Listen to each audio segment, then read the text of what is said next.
नमस्कार, मैं हूं नरेश तनेजा और आप देख रहे हैं navbharattimes.com के डिजिटल प्लेटफॉर्म कार्यक्रम।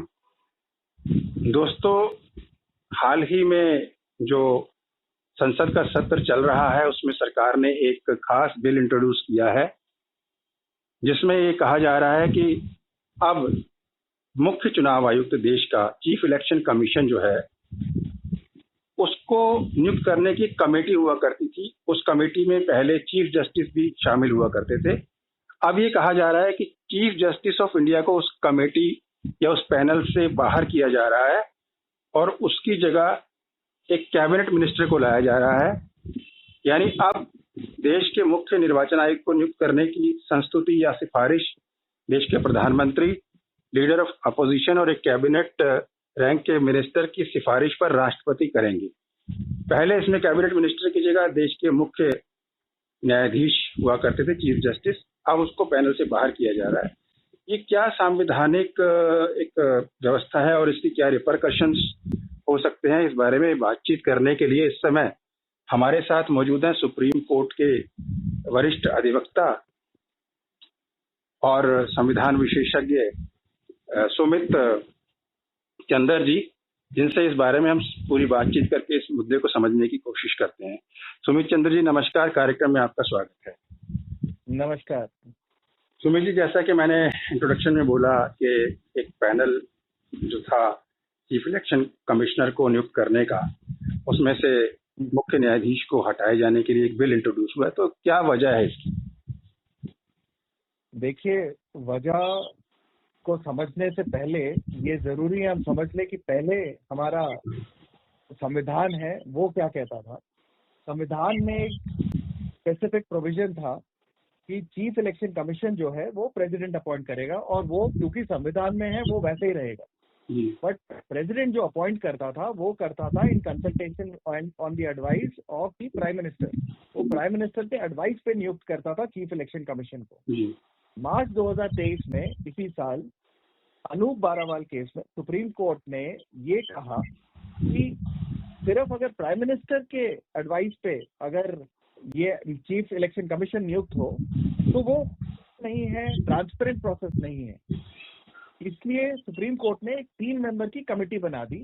उस कमेटी में खुद चीफ जस्टिस ऑफ इंडिया थे, एक प्रधानमंत्री थे और एक लीडर ऑफ ऑपोजिशन थे। तीनों अलग अलग इंस्टीट्यूशन से हैं, तो एक फेयरनेस आ जाता है उस प्रोसेस में इलेक्शन कमिश्नर को अपॉइंट करने के लिए। मगर अभी इसी महीने ये बिल इंट्रोड्यूस किया गया है हमारे पार्लियामेंट में, जिसमें उन्होंने कहा कि 3 मेंबर कमेटी जो सुप्रीम कोर्ट ने कहा है वो तो हम रखेंगे, मगर उसमें जो चीफ जस्टिस है उसकी जगह एक कैबिनेट मिनिस्टर होगा जो मैंने बताया। मैंने कहा ऐसा क्यों किया गया, चीफ जस्टिस को हटाने के लिए अब क्या गया है, तो उसके पीछे आप क्या कारण समझते हैं? इसमें कारण सिंपल थोड़ा सा आप जोर से बोले। भी अगर आप देखा जाए तो अगर कैबिनेट मिनिस्टर जो कि प्राइम मिनिस्टर के ही कैबिनेट का एक भाग है और खुद प्राइम मिनिस्टर रहेंगे तो 3 कमेटी मेंबर्स में 2 कमेटी मेंबर्स का मेजॉरिटी होने के बाद तो ये तो संतुलन तो ये सरकार के पक्ष में आ जाएगा ना। फिर तो संतुलन सरकार के पक्ष में आ जाएगा, ये सही बोल रहे हैं आप। लेकिन मैं वो पूछ रहा हूँ कि चीफ जस्टिस को हटाने की क्या जरूरत पड़ गई? देखिए, चीफ जस्टिस रहे या नहीं रहे वो एक अलग बात है, मगर अगर चीफ जस्टिस नहीं है तो उनकी जगह कोई एक न्यूट्रल पर्सन आए तो वो मान्य रखता है। मगर चीफ जस्टिस की जगह इन्होंने एक कैबिनेट मिनिस्टर अपॉइंट किया है जो कि प्राइम मिनिस्टर सिलेक्ट करेगा कि वो कैबिनेट मिनिस्टर कौन हो गया ना। मैं वो नहीं जानना चाह रहा। मैं तो कह रहा हूँ कि आपको क्या लगता है कि चीफ जस्टिस को पैनल से बाहर करने की वजह क्या हो सकती है? पैनल की वजह से देखिए, सुप्रीम कोर्ट जो है हमारे संविधान में 3 पिलर्स ऑफ द कॉन्स्टिट्यूशन के एक अहम पिलर है। अगर वहां से सबसे एक न्यूट्रल पर्सन को माना जाता है जुडिशियल के, और उन्हीं के जो चीफ हैं, चीफ जस्टिस ऑफ इंडिया जो हैं, अगर उन्हीं न्यूट्रल पर्सन को बाहर कर दे तो ये पक्ष जो है सुप्रीम कोर्ट को हटाने की वजह से पूरा सरकार के फेवर में आ जाता है। वो तो आ जाएगा सर। मैं ये कह रहा हूँ कि क्या वजह है कि उसको हटाया जा रहा है? हटाया जा रहा है, ये तो पार्लियामेंट ने जो बिल पास किया है, अभी जो इंट्रोड्यूस किया है इसको, वो तो लेजिस्लेचर अपना करेगा, मगर ये क्योंकि जिस तरह से किया गया है इसको हम चैलेंज करके, अगर ये अनकॉन्स्टिट्यूशनल है, सुप्रीम कोर्ट कभी भी इसको रिकॉल भी कर सकती है। अब क्यों किया है वो तो ये खुद प्रधानमंत्री बता सकते हैं या फिर लेजिस्लेचर बता सकते हैं कि इसके क्या संवैधानिक और कानूनी रिपरकशंस आगे जाके हो सकते हैं अगर ऐसा ये पास हो जाता है। देखिए, कानूनी रिपरकशन सिंपल से यही है, क्योंकि ये पूरा 3 मेंबर कमेटी का कॉन्सेप्ट ही सुप्रीम कोर्ट ने इसलिए रखा गया था कि इलेक्शन कमिश्नर को अपॉइंट करने का प्रोसेस फेयर होना चाहिए, जस्ट होना चाहिए और ट्रांसपेरेंट प्रोसेस होना चाहिए। तो वो तो पूरा पर्पस ही खत्म हो जाता है अगर ये कमेटी जो है 3 अलग इंडिविजुअल इंस्टीट्यूशन से ना हो तो। अच्छा, आपको लगता है कि सुमित जी ये पास हो जाएगा इस तरह से अगर एक पक्षीय संतुलन जा रहा है? देखिए, कानून कोई कुछ भी पास हो नहीं हो वो पार्लियामेंट के ऊपर है, मगर अगर कुछ भी ऐसा पास होता है जो कि अनकॉन्स्टिट्यूशनल है तो फिर सुप्रीम कोर्ट उसमें इंटरवीन करके उसको फिर से क्वॉश कर सकती है। यानी सुप्रीम कोर्ट चाहे तो बिल पास होने के बाद भी उसको अनकॉन्स्टिट्यूशनल डिक्लेयर हो सकता है अगर सुप्रीम कोर्ट को लगता है ये असंवैधानिक। लेकिन सर वो तो संसद द्वारा पास, लेकिन वो तो संसद द्वारा पास होगा ना।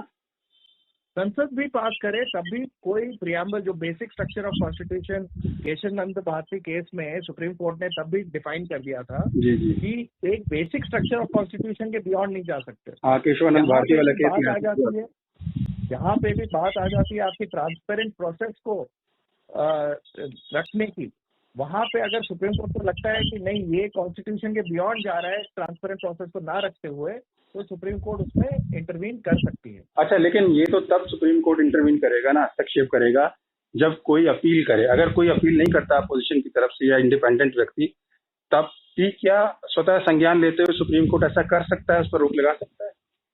देखिए, सुप्रीम कोर्ट के पास ये पावर है कि किसी भी लेटर, न्यूज़पेपर आर्टिकल या कहीं पे भी सुप्रीम कोर्ट को अगर लगता है उसकी चीज को लेते हुए उसको एज अ PIL ट्रीट करके सुप्रीम कोर्ट खुद उस केस को टेकअप कर सकती है। खुद भी कॉग्निजेंस ले सकता है ना उसका? कॉग्निजेंस ले सकते हैं, इसे सू मोटो कॉग्निजेंस कहते हैं। ओके, सुमित जी, आपने हमें इस महत्वपूर्ण विषय पर जानकारी देने के लिए समय निकाला, इसके लिए आपका बहुत बहुत धन्यवाद। दोस्तों, ये थे संविधान विशेषज्ञ और सुप्रीम कोर्ट के सीनियर एडवोकेट सुमित चंद्र जी, जो बता रहे थे कि अगर चीफ इलेक्शन कमीशन की नियुक्ति वाले पैनल में से सुप्रीम कोर्ट के चीफ जस्टिस को हटाकर एक कैबिनेट मिनिस्टर को वहां अपॉइंट किया जाता है, तो ये अपॉइंटमेंट की जो पावर है, उसका जो सत्ता का संतुलन है, वो एक पक्षीय हो जाएगा और निर्विरोध, चाहे अपोजिशन लीडर ऑफ अपोजिशन कितना भी विरोध करे, फिर जो सरकार चाहेगी वो ही व्यक्ति चीफ इलेक्शन कमीशन के पद पर बैठेगा। तो सत्ता का संतुलन होने के लिए उन्होंने ये कहा कि इस पर अगर किसी न्यूट्रल व्यक्ति को बिठाया जाए तो ज्यादा संतुलन ठीक रहेगा। और उन्होंने एक बात और महत्वपूर्ण कही कि अगर विधेयक के पास हो जाने के बाद भी संसद में सुप्रीम कोर्ट चाहे तो कॉग्निजेंस लेते हुए इस पर रोक लगा सकता है। देखते हैं अब ये ऊंट किस करवट बैठता है। अगले कार्यक्रम में किसी और विशेष मेहमान के साथ मुलाकात होगी।